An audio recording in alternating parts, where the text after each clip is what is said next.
Many people overlook Listening Part B because it's only 6 questions. But getting these 6 questions right can really make a difference to your OET score. Hi, I'm Jo from Specialist Language Courses. We are OET Premium Preparation Providers, which means you are in the right place for your OET exam.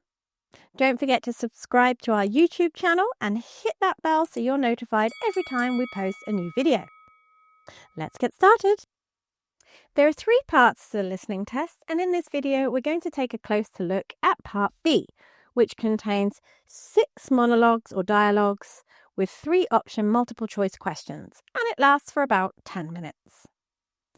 There are 6 different extracts, about 1 minute each, and 6 questions with 3 options each, A, B, and C, and each extract will be a different topic and setting. The context of the conversation will always be provided. There are several different question types that you could get in Listening B. Let's take a look at some of them and some example questions. You may have a gist question where you need to focus on the overall message of the audio. An example could be, what are the doctors talking about? You could also have a question about detail, such as, what symptoms has the patient recently developed? Here you would have to listen for more specific information. Another question type is course of action, where you should listen for what the healthcare professional will do at a certain point in time. Here we can see an example in the question, what will the nurse do today? So how should you approach Listening B? Let's take a look at the strategies to use. Read the context given as a reference. Take advantage of the time given before the audio starts to understand the question, read the options and notice the differences, and be sure to listen to all of the audio before marking your answer. Let's do one together now.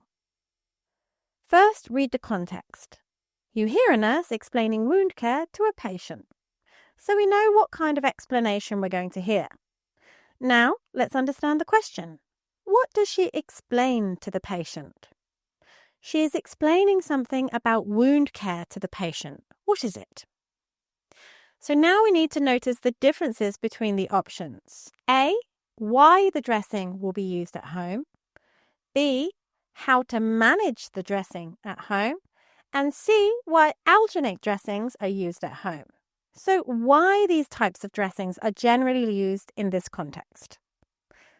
Now listen to the audio and choose the answer that fits best. Mrs. Davidson, I've got your new dressings here.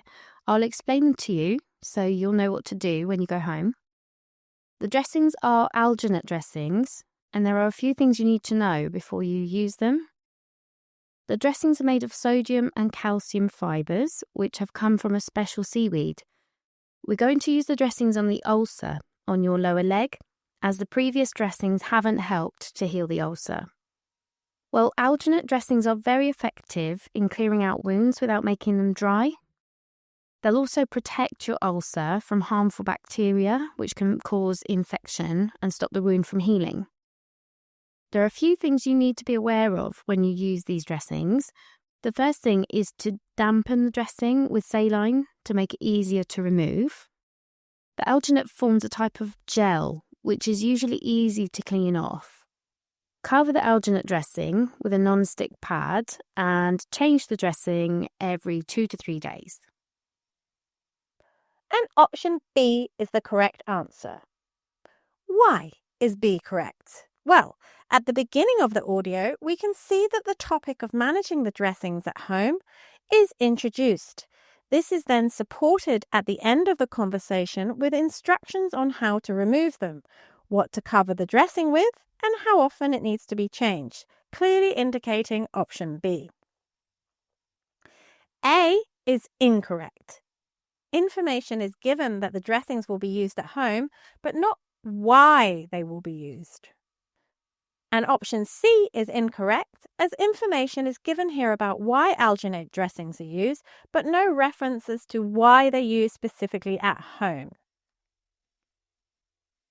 So how can you prepare for Listening B? Let's take a look at a few ideas. Practice in the workplace if you're currently working in an English-speaking environment, listen out for conversations around you. You can also use healthcare training videos on the internet. Also, try and create a list of verbs commonly used in the workplace, which are usually quite formal, and make sure you learn their meaning.